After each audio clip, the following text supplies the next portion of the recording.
Hi there, welcome back to the dojo. This is Comic Book Black Belt, and this evening I thought I'd talk just briefly on a couple of things that I thought about today. So this is part of my vlog series, just where I talk about my work and also talk about some of the things that are going on, maybe news points or trends that are happening. So it's not a new show or anything like that. It's just a few, off the cuff thoughts and my day, basically, or my week. So since the last time I did one of these videos, a few bits and pieces have gone on. Still, work has gone completely bonkers. I'm still working on the storyboards for the film Noontide.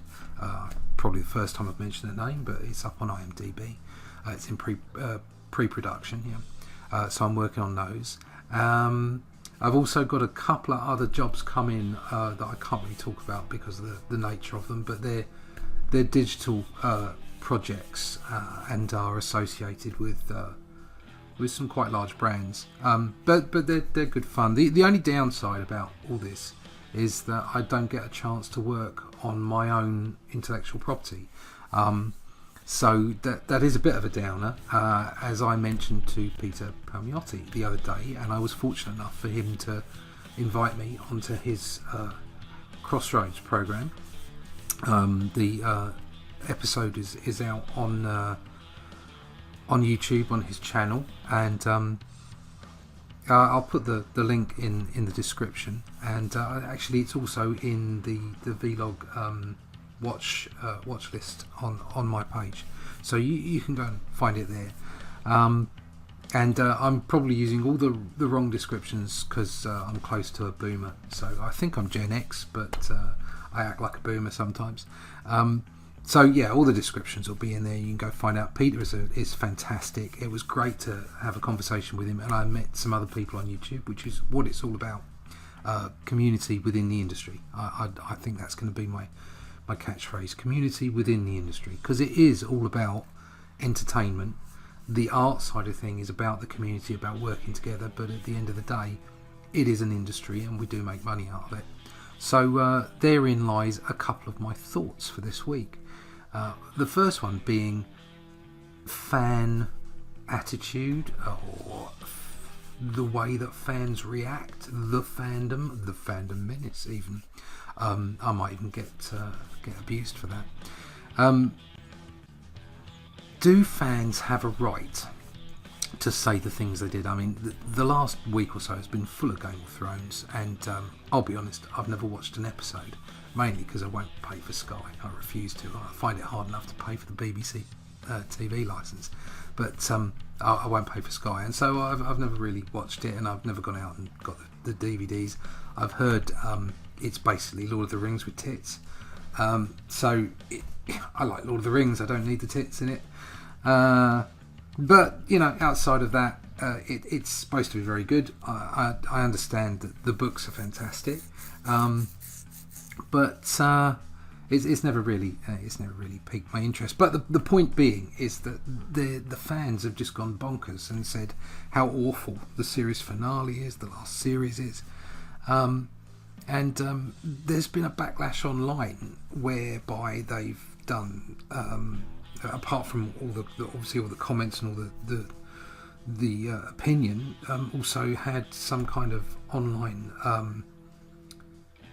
signature process where you can go on and ask for a rerun of the last series. I don't quite understand all that. I really don't. But there's also been a backlash to the backlash. You've had people screaming that fans are in some way entitled and that they're wrong to give their opinion. This is bizarre to me. Okay. People go a little bit over the top. I can't really see the point. I'm quite shallow when it comes to films. I don't really like serious films. I like films that I go to the cinema to watch, and they're full of aliens and ray guns and stuff like that, and special effects, and it just makes me enjoy that. People are going to hate on me for this. I like the trilogy, the prequel trilogy from Star Wars. Okay, nobody likes Jar Jar Binks, but you know what I mean. I thoroughly enjoyed it and didn't have a problem with it, and I was there the first time in the cinema when Star Wars came out. Yeah, okay, I can understand the problems that people had with Transformers, but you know what? It was big robots fighting, so I kind of enjoyed it for the most part. Some of it was ridiculous, but I certainly don't get so irate that I feel the need to sign petitions and make sweeping comments about such things. But people have a perfect right to do that. It's called opinion, and they have a perfect right to say what they say. And just beating them down and suggesting that they're the word man babies, or even just that they're toxic fans, it's like, there are no toxic fans. Whether they like what you do or not, there are no toxic fans. From a comic book perspective, the idea of people buying your work, being entertained by it, or finding it frustrating that the entertainment isn't what they invested in, it's an honour. It's an absolute honour for people to want to have your creation in their hands, or watching it on the television or whatever it is. And I've only been in comics since 2010, and I've only been doing conventions, although only small ones, for the last 5 years, and since I got Doctor Who, basically. And just the idea that people come up to me and say, thank you, I really enjoyed that book, or your art is fantastic, or I'm following you on the internet, and it's stunning. And it should be an honour for every creator to feel that way. Yeah, okay, you don't need to take abuse. You're not there to take abuse. Nobody is there to take abuse. That's wrong. That's simply wrong. But if people have got an opinion and they don't like your work, then you just say, okay, I understand you don't like it. Thank you very much for taking an interest. Thank you very much for picking up that book or that DVD, or using CBS or Sky or whatever it is, and paying the money and keeping me in my mortgage in my house and my kids fed. So creatives out there, this is purely from my opinion. I mean, I've been up until 2010, I'd been out there in the world working, doing creative stuff, because I was in production and publishing, point of sale, design, art direction, whatever. But you don't get fans for that. You get paid. You get the job done and you get paid for it. And then you can eat, and then you can have a house, and then you can have a car and a holiday. And that's the way it works. So I came from business and was fortunate enough to insert myself into the comics publishing business. I haven't had huge results yet. Obviously, I've worked on Ben 10, I've worked on Doctor Who, and I've had a great run on Draw the Marvel Way. I don't know if I'll ever get the big gig at Marvel or DC or anyone like that, but I'm always available. But at the moment, I'm having great fun illustrating, storyboarding, and giving myself that opportunity, hopefully, to get round to doing my own book when I get the time. I'm a victim of my own success at the moment. I'm doing really well, and it's not giving me the time that I want to do my own thing, but damn it, there will be time eventually. So I come at it very much from a business perspective, but then on top of that, to like I say, be approached by fans, approached by people who are just so pleased that I've done the work I've done and appreciative of it. And even if they were to come and say, do you know what, I didn't like that last piece, but I picked it up anyway. Wow. It's an honour. It really is to have people do that, and for people to take interest in it. I've only got, a few subscribers at the moment, but those people click that button. Thank you if you subscribe. Thank you if you're watching this video, because I'm able to connect with you, and you can comment afterwards, or you can find me on Facebook or Twitter or MeWe, that I knew when I've gone on there, or Minds, or get me at my website and hit the email, hit me up on email. That's what the internet's really for, connecting, and to be able to connect people who enjoy your work directly with you and talking about it and interacting without it.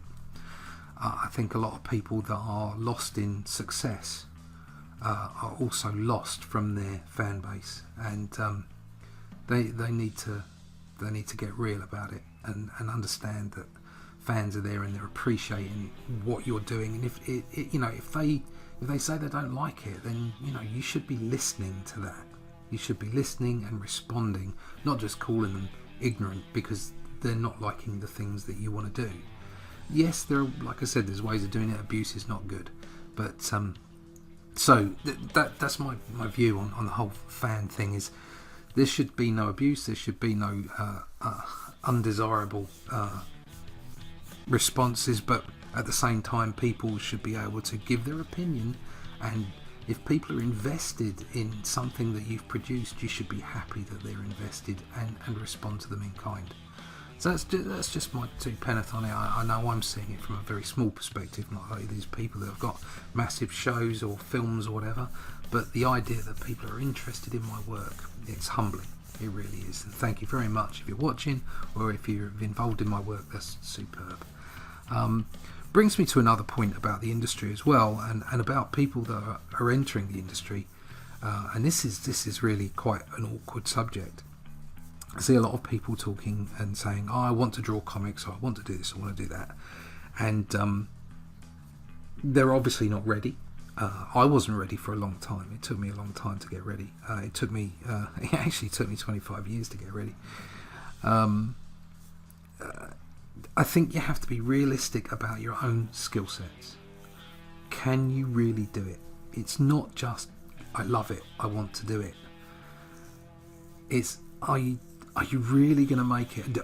So set the appropriate goals. Okay, if you just want to draw comics, doesn't matter that you're getting paid for it, you're happy with the job that you've got, and you don't want to take it any further, you don't have any aspirations to be a professional comic strip artist or a professional illustrator, you do it because you love it, then just keep going, doesn't matter, because just doing it will make you happy. If you have aspirations to be a professional illustrator or a professional artist, comic strip artist, storyboard artist, whatever, you really need to skill up, and you really need to tool up, and you really need to be honest with yourself. You need to look around at the talent that's out there and think, can I match that? Somebody's just done something somewhere, little Tweety bird. Can I match that? Can I at least get somewhere close to that? Because those people that you see out there are mostly getting paid. If you look up to them, if you look up to comic strip artists that are out there drawing for Marvel and DC, they're all getting paid for their work. Okay, there may be a discussion about how much they get paid these days, but it's professional, it's a business. It's not an art community. There's a community within the industry, within the business, but the business itself is not community. It's there to make money. And you have to hit deadlines, and you have to hit a certain standard. So I don't want to put anyone down or discourage anyone from believing in themselves. Just be honest and set appropriate goals, because by setting appropriate goals for all kinds of things in life, it can make you happy. Yeah? I'm not saying don't shoot for the stars.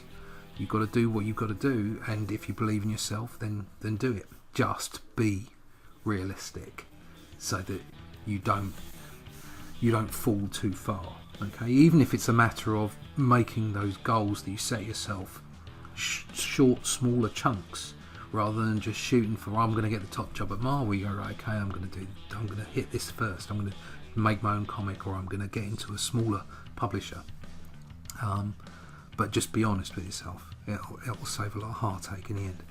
So that's it for the moment. I think I've said my little piece. Those were just things that were playing on my mind, and things that had happened this week, and I think that's about it. I'm going to get back to some work now. I've got too much to do. There's never enough hours in a day when you're freelance, unfortunately. But my wife's over at the Chelsea Flower Show at the moment with her dad, so hopefully she's enjoyed it. It's been lovely weather today here in the UK, and everybody's been out voting today as well, but I don't talk politics here, so enough of that. So thanks very much for joining me. Thanks for listening to me. If you've got any comments, please, do drop them in the comments section below. Hit the like button, share, subscribe. Like I said before, to those subscribers, thank you so much for subscribing. It's a real honour to have people subscribe and listen to what you have to say and watch the artwork that I'm producing. As I mentioned, one last thing, as I mentioned on Independent Crossroads with Peter Palmiotti, my book will be called Only Death Can Save Us. It will be cosmic, it will be Bronze Age, and very soon I'll be putting up an email list. I'm registered with MailChimp, and I'll be getting a mail list sorted out, and I'll be putting those links to the mail list and everything I do from then on. So hopefully we can get a slow build up and people get interested in my work in general, but also in the new book. So I'll go get on with some more storyboarding. Thanks again for dropping in and watching the video and seeing me in the dojo. I'm Comic Book Black Belt, and I'll see you again real soon. Bye bye.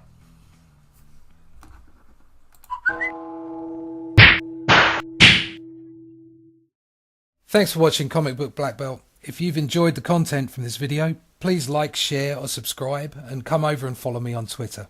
It's been great having you in the dojo. See you again soon.